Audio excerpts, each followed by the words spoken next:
प्रीति अपने मकान में अपने अम्मी, अब्बू और दादी अम्मा के साथ रहती थी। प्रीति के अब्बू और दादी अम्मा को सदा से एक बेटे की ही ख्वाहिश थी, मगर अफसोस कि प्रीति का कोई भाई नहीं हो पाया। देखो जरा कैसे जबान चला रही है। ए रमेश, जरा समझाओ अपनी बेटी को, मुंह तोड़ दूंगी इसका मैं। प्रीति, अपनी दादी अम्मी से माफी मांगो। जी अप्पू, मैं माफी मांग लूंगी, पर मैंने कोई नामाकूल बात नहीं की। मैंने फक्त यही कहा कि अभी बिजली नहीं है, थोड़ी देर में चला दूंगी गीजर। तुम्हारा कोई बहाना नहीं चलेगा। चलो अभी उनसे माफी मांगो। सॉरी दादी, मुझे माफ कर दीजिए, मुझसे गलती हो गई। प्रीति अपनी दादी अम्मा और अब्बू की रफाकत को तरस गई थी। वो दोनों जो कहते ये खामोशी से मान लेती और उनकी खिलाफत कभी नहीं करती, सिर्फ इस उम्मीद में कि शायद कभी तो उसे प्यार नसीब हो जाए। बेटी, आज तुमने अपने कॉलेज के इम्तिहान के लिए पढ़ाई नहीं की। इम्तिहान का कोई खौफ नहीं है तुम्हें? अम्मी, पढ़ाई तो करनी थी, लेकिन दादी अम्मा ने अपने कपड़े धोने के लिए दे दिए। और आपको तो इल्म है ना कि मैं उनकी किसी बात से इनकार नहीं करती। फिर अब्बू और दादी अम्मा के पाँव को भी दबाना था, उसी में पूरा वक्त बर्बाद हो गया। बेटी, कब तक उन दोनों की मोहब्बत हासिल करने के लिए अपनी जिंदगी को बर्बाद करती रहोगी? उन दोनों माँ बेटे को खुश करना नामुमकिन है। मैं तो इन मुश्किलों से निकल नहीं सकती, लेकिन तुझे जल्द से जल्द निकाह करके किसी खुशगवार माहौल वाले घर में भेज दूंगी। कोई बात नहीं अम्मी, अगर मैं अपनी जिंदगी में थोड़ी सी भी कुर्बानी देकर दादी अम्मा और अब्बू को खुश कर पाई तो वो मुझे मंजूर होगा। प्रीति अक्सर अपने मनपसंद शौक को दादी अम्मा और अब्बू के सामने नहीं दिखाती थी। उसे मौसीकी, रक्स करना और सजना संवरना बहुत पसंद था, लेकिन उसकी दादी अम्मा और अब्बू को पसंद नहीं था। इसीलिए वो ये काम खामोशी से करती थी। लेकिन एक दिन एक कंगन बेचने वाला गांव से गुजर रहा था। कंगन ले ला, झुमके ले ला, खूबसूरत बिंदिया ले लो। प्रीति, इधर आ। खबरदार जो उस कंगन वाले के पास गई, तेरी टांगे तोड़ दूंगी। चलो मेरे पास आओ, मेरे पाँव दबाओ। जी जी दादी अम्मी। प्रीति वैसे तो दादी अम्मा के पैर दबा रही थी, लेकिन उसका दिल कंगन वाले की तरफ ही था। प्रीति की अम्मी ने ये नजारा देख लिया और वो खामोशी से अपनी बेटी के लिए 2 जोड़े कंगन ले आई। प्रीति, जरा बावर्ची खाने में आना, कुछ काम है। जी अम्मी, अभी आई। दादी अम्मा 2 मिनट रुकिए, मैं अम्मी की मदद करके आती हूँ। मेरी प्यारी बेटी, मुझे इल्म था कि तुम्हें कंगन खरीदने हैं। अम्मी, आप कितनी अच्छी हैं, कितना खूबसूरत कंगन है। मैं इन्हें अभी पहनकर देखती हूँ। प्रीति कंगन पहनकर मशरूर होकर रक्स करने लगती है और कंगन की खनखनाहट पर झूम उठती है। तभी उसकी दादी अम्मा वहाँ पर आ जाती हैं। प्रीति, बोला था ना तुझसे कि कंगन नहीं पहनने हैं, लेकिन तुम्हारी अम्मा ने ही तुम्हें बिगाड़ रखा है। दादी, बस थोड़े वक्त के लिए ही पहने हैं मैंने। आप नाराज मत होइए दादी, प्लीज दादी, मैं अभी उतार देती हूँ। दादी गुस्से में प्रीति के हाथ से कंगन निकालने की कोशिश करती है। उन्होंने प्रीति का हाथ बहुत कस कर पकड़ा और कुछ कंगन प्रीति के हाथ में ही टूट गए। उसकी कलाई और हाथों में कांच की किरचियां चुभ गईं और वो तकलीफ से चिल्ला रही थी। दादी अम्मा, बख्श दीजिए, मैं उतार दूंगी, मैं खुद करती हूँ, मुझे तकलीफ हो रही है। सब तेरी गलती है, ना तुम कंगन पहनती ना ये सब होता। गधी कहीं की। निकालो सारे कंगन और यहाँ सफाई कर देना। दादी अम्मा बावर्ची खाने से बाहर चली जाती हैं और प्रीति तकलीफ से रो रही है। प्रीति की अम्मी उसके पास आकर प्यार से सारे कांच की किरचियां निकाल देती है और उसके हाथों में मरहम लगा के दूसरी सुबह दादी अम्मा प्रीति को काम पर लगाने के लिए आ जाती हैं। ये कैसे मुमकिन है? तेरे हाथ तो सोने के बन गए हैं। दादी अम्मा रमेश और प्रीति की अम्मी को जोर से आवाज लगाती हैं। अरे ये तो मजा हो गया। अरे सुनो रमेश, देखो इसे। अरे ओ रमेश, इधर आजा जल्दी। बहू, तुम दोनों भी आओ। दोनों खाविंद और बेगम दौड़ते हुए प्रीति के कमरे में आते हैं और नजारा देखते हैं कि प्रीति के हाथ सोने के बन गए हैं। अरे ये तो सोना है, खालिस सोना। ये तो करिश्मा कर दिया तुमने। मुझे नहीं इल्म कि ये कैसे हुआ। मैं बस सुबह जगने के बाद दादी अम्मा की मदद के लिए अपने हाथों की पट्टियाँ खोल रही थी और मेरे हाथ सोने के बन गए। देखो, ये पट्टी भी अब सोने की बन गई है। बेटी, जरा मेरे इस चश्मे को अपने हाथों में रख कर तो देखो। प्रीति अपनी दादी अम्मा के चश्मे को हथेलियों के बीच रखती है और वो भी सोने का बन जाता है।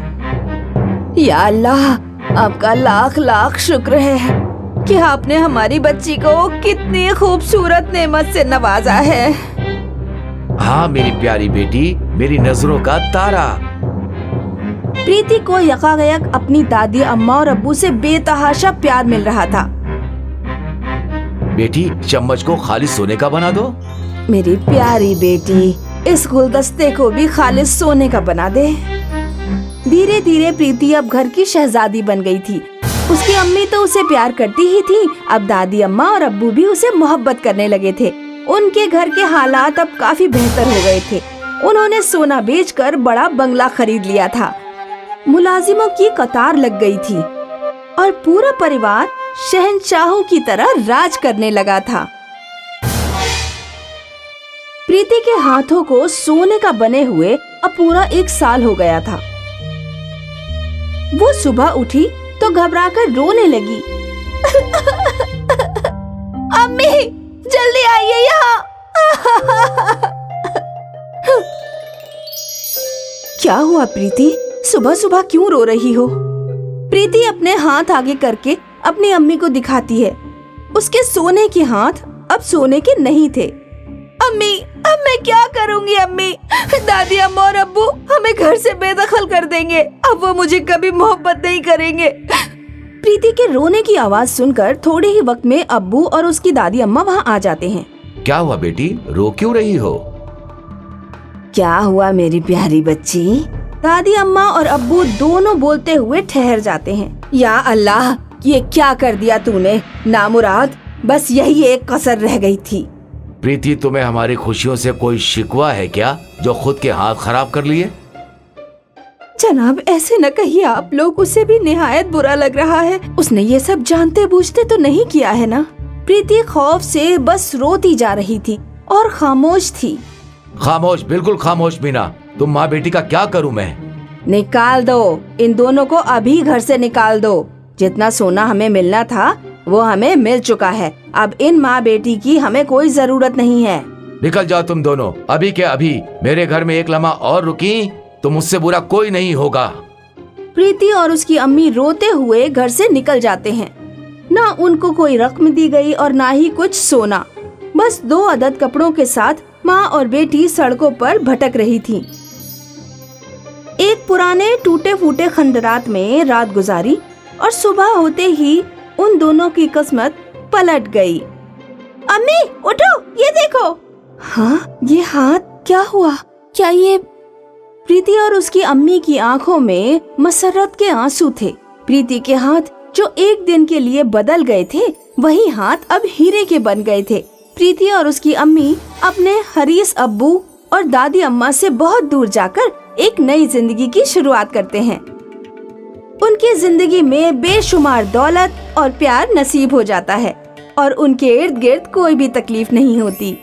सहारनपुर नाम के देही इलाके में प्रिया और टीना नाम की 2 लड़कियां रहती थीं। प्रिया मुफलिसी से जूझ रही थी और उसके बाबा जान आइसक्रीम बेचने का काम करते थे। वहीं टीना एक अमीर कारोबारी की बेटी थी। प्रिया और टीना दोनों की शादी निस्बत हो चुकी थी। प्रिया बेटी, आज मैं दोपहर का खाना नौश करने नहीं आऊंगा। क्यों बाबा जान? दोपहर में आइसक्रीम ज्यादा बिकती है। खाना खाने के वक्त अगर मैं आइसक्रीम बेचने में लगाऊंगा तो ज्यादा पैसे कमाऊंगा। तेरे निकाह के लिए 1 लाख रुपए का इंतजाम करना है। लहंगा, मेहंदी, मेकअप का सामान, कपड़े लत्ते और मजीद अखराजात खरीदना पड़ेगा। बाबा जान, तो आप इस तरह दोपहर में खाना नहीं खाएंगे तो कमजोर हो जाएंगे। मेरी दुख्तार, बस एक बार तुम्हारा निकाह हो जाए, फिर मुझे किसी बात की फिक्र नहीं होगी। प्रिया का अकेले में घर पर दिल नहीं लगता था, इसीलिए वो बाग में घूमने चली जाया करती थी। बाग में टीना भी अपनी सहेलियों के साथ घूमने जाया करती थी। वो देखो, आइसक्रीम वाले की लड़की आ गई। मुझे 3 आइसक्रीम मिलेंगी क्या, मलाई वाली? ये कुछ बोल क्यों नहीं रही है? आइसक्रीम खाकर कहीं गूंगी तो नहीं हो गई? इसकी शादी निस्बत हो गई है ना वड़ा पाव बेचने वाले कुंदन से। ये बेचारी बड़ा पाव वाले के ख्वाबों में खो गई है। मेरे शौहर वड़े पाव की दुकान के मालिक हैं। दुकान के मालिक? तुझे मेरे होने वाले शौहर के बारे में इल्म है? वो तेरे शौहर के जैसे 10 दुकानें खरीद सकता है। पैसे के मामले में मेरे शौहर से तेरे शौहर का दूर दूर तक कोई मुकाबला ही नहीं है। ज्यादा पैसा जिंदगी में खुशी की यकीनी जर नहीं है। ओहो, बड़ी इल्म दराज बन रही हो। तेरी और मेरी शादी एक ही दिन है। मैं तुझे पैसे की ताकत दिखाऊंगी।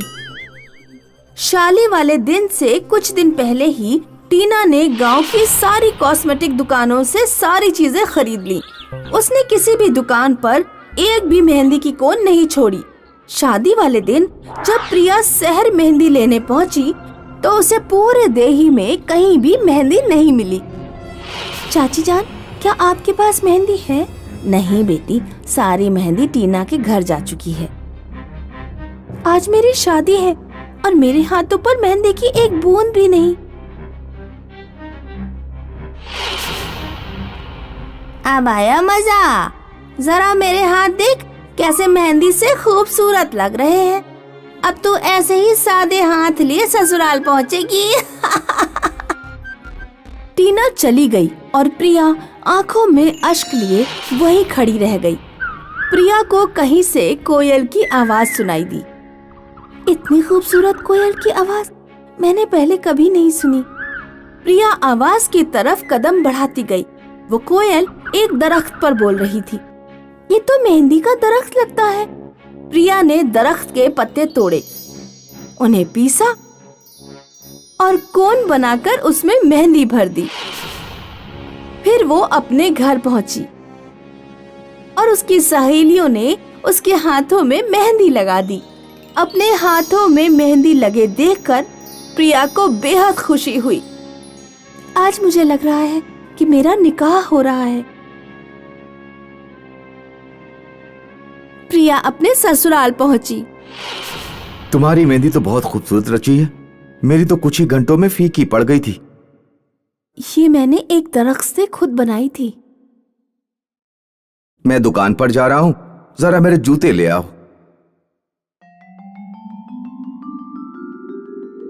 प्रिया ने जैसे ही जूते छुए, जूते सोने के बन गए। या अल्लाह, ये क्या हो गया? प्रिया ने साबुन छुआ, साबुन भी सोने का बन गया।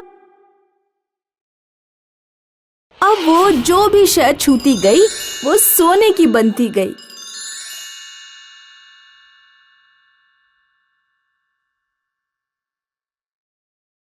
सुनिए जी, मेरे कुछ समझ में नहीं आ रहा। मैं जिस भी शय को छू रही हूँ वो सोना बन जा रही है। लगता है तुम्हारी मेहंदी में कुछ तिलिस्म है। जब तक तुम्हारी मेहंदी उतर ना जाए तब तक मुझे मत छूना, वरना मैं सोने का बन जाऊंगा। तिलिस्मी मेहंदी से प्रिया ने घर का बहुत सा सामान सोने में तब्दील कर दिया। चंद रोज बाद प्रिया के हाथों की मेहंदी उतर गई, लेकिन तब तक वो और उसका पति बेहद अमीर हो चुके थे। टीना भी उसी वक्त देह में थी।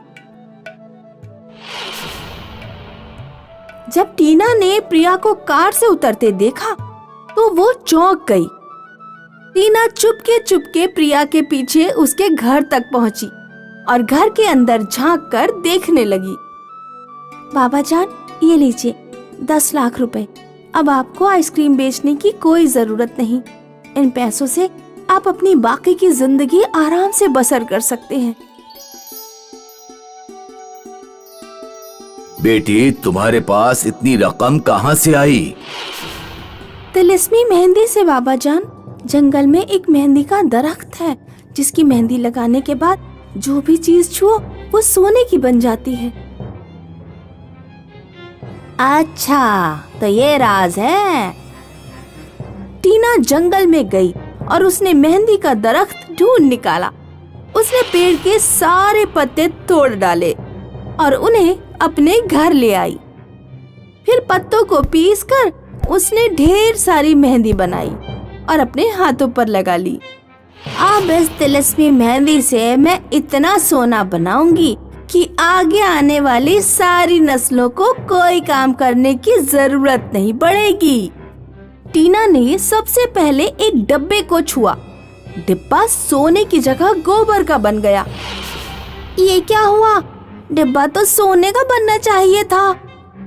टीना ने अपना बेड छुआ, वो भी गोबर बन गया। उसने जो जो चीज छुई वो सब गोबर बनती गई। टीना का शौहर बाहर से आया।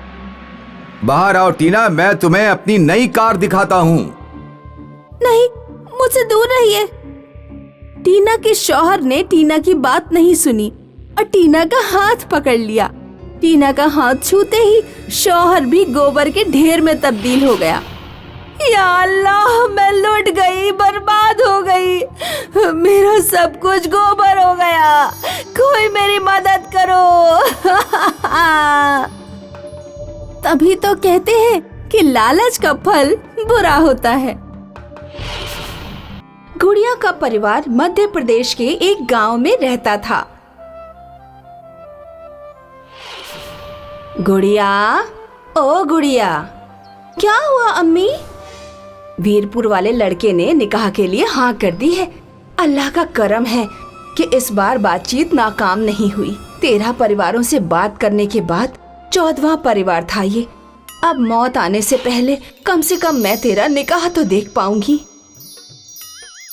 गुड़िया भी अपने निकाह की बात सुनकर बहुत खुश थी। गुड़िया अपने निकाह तय होने की खबर अपनी सहेलियों को बताने गई। 3 तारीख को मुझे हल्दी चढ़ेगी, तुम लोगों को जरूर आना है। अब तो तू हमें भूल ही जाएगी। अभी से तुझे अपने शौहर के ख्वाब आने लगे होंगे। नहीं, अभी तो ऐसा नहीं हुआ है। शायद आज रात से ऐसा हो। ज्यादातर लड़के कमजोर दिल के होते हैं। निकाह के बाद उनका सलूक बदल जाता है। इसलिए मैं तो कहूँगी कि निकाह से पहले तुम 2-4 बार अपने शौहर से मिल लेती, ताकि तुम दोनों एक दूसरे को जान सको। मैं अपने होने वाले शौहर से फोन पर गुफ्तगू करना चाहती हूँ। शहर में तो हर इंसान के पास मोबाइल होता है, लेकिन हमारे गांव में तो सिर्फ एक सड़ियल पीसीओ है। पीसीओ वाला बबलू लोगों की बातें छिप छिप कर सुनता है और पैसे भी मांगता है। इसीलिए उस पीसीओ से बात करना बेकार है। अगर तू पैसों का इंतजाम कर सके तो मैं अपने भाई से कह के शहर से तेरे लिए एक मोबाइल मंगवा दूं। गुड़िया ने अपने भाई की गुल्लक से पैसे निकाल लिए और अपनी सहेली को देकर मोबाइल मंगा लिया। वो रोजाना छुप छुप कर अपने होने वाले शौहर से गुफ्तगू करने लगी। एक दिन गुड़िया की माँ गुड़िया से बोली, गुड़िया, पूरियों के लिए तेल गरम हो रहा है, जरा ख्याल रखना। मैं बाजार से कुछ सामान खरीदने जा रही हूँ। गुड़िया कढ़ाई के आगे बैठ गई। उसकी पूरी तवज्जो मोबाइल पर बात करने में ही लगी थी। अचानक उसका हाथ पलटे पर लगा और पलटा कढ़ाई से निकलकर जमीन पे जा गिरा।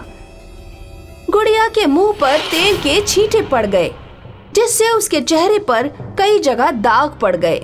यह खबर पूरे गांव में फैली तो लड़के वालों को भी पता चला। लड़के के पिता गुड़िया को देखने आए और उन्होंने निकाह के लिए इनकार कर दिया। मेरे चेहरे पर जरा से दाग क्या पड़ गए? तुमने निकाह के लिए मना कर दिया। मेरे दोस्तों की एक से खूबसूरत बीबियां आई हैं। जब मैं तुम्हें उनके घर ले जाऊंगा तो वो सब मेरे ऊपर हंसेंगे। मैं ये निकाह नहीं कर सकता। इतना कहकर लड़के ने फोन काट दिया। गुड़िया ने कई बार फोन किया, लेकिन लड़के ने फोन उठाया ही नहीं। क्या इस दुनिया में मोहब्बत नाम की कोई चीज नहीं होती? क्या लोग अपनी शरीके हयात को सिर्फ उसकी खूबसूरती के लिए चाहते हैं कि उन्हें दूसरों के सामने इज्जत मिल सके? मायूस गुड़िया नदी में कूदकर खुदकुशी करने गई। वो नदी में कूदने ही वाली थी, लेकिन एक औरत ने उसे रोक लिया। तैरना आता है या ऐसे ही नदी में कूद रही हो? तैरने नहीं आता, इस दुनिया से रुखसत होने के लिए कूद रही हूँ। औरत गुड़िया से पूरी बात पता कर लेती है। आपने ये दुल्हन जैसे कपड़े क्यों पहन रखे हैं? चलो मेरे साथ, मैं बताती हूँ। औरत गुड़िया को अपने घर ले जाती है। तकरीबन 15 साल पहले मेरे साथ भी तुम्हारे जैसा ही कुछ हुआ था। मेरा चेहरा झुलस गया था और लड़के वालों ने मुझसे निकाह करने के लिए मना कर दिया। मैं भी मायूस होकर तुम्हारी तरह इस दुनिया से रुखसत होने जा रही थी, लेकिन मुझे एक करामाती औरत ने जादुई हल्दी दी। जादुई हल्दी? हाँ, जरा इसे लगा कर देखो। इसे लगाते ही तुम्हारे चेहरे के सारे दाग साफ हो जाएंगे। गुड़िया अपने चेहरे पर जादुई हल्दी लगाती है और उसका चेहरा एकदम से खूबसूरत हो जाता है। जब आपका चेहरा ठीक हो गया तो क्या फिर आपका निकाह हो गया? नहीं, मैंने निकाह नहीं किया। मैंने अकेले जिंदगी बसर करना बेहतर समझा। जब गुड़िया लौटकर अपने गांव पहुंची तो गांव वाले उसे देखकर चौंक गए। गुड़िया का जिस लड़के से निकाह तय हुआ था, उस लड़के ने गुड़िया से निकाह करने के लिए मिन्नत की। मैं एक ऐसे लड़के से निकाह नहीं करना चाहती जो मुझे नहीं, सिर्फ मेरे खूबसूरत चेहरे से प्यार करता है। अगर मेरा चेहरा कहीं दोबारा खराब हो गया तो तुम मुझे दोबारा छोड़ दोगे, इसीलिए मैं निकाह नहीं कर सकती। गुड़िया ने फैसला लिया कि पहले वो अपने पैरों पर खड़ी होगी, उसके बाद निकाह के बारे में सोचेगी। दोस्तों, इस कहानी से हमें ये सीख मिलती है कि सभी लड़कियों को निकाह से पहले अपने पैरों पर खड़ा होना चाहिए, क्योंकि अगर निकाह के बाद लड़के के घर वाले उन्हें किसी कारण से छोड़ देते हैं तो वे अपनी जिंदगी खुद गुजार सकती हैं।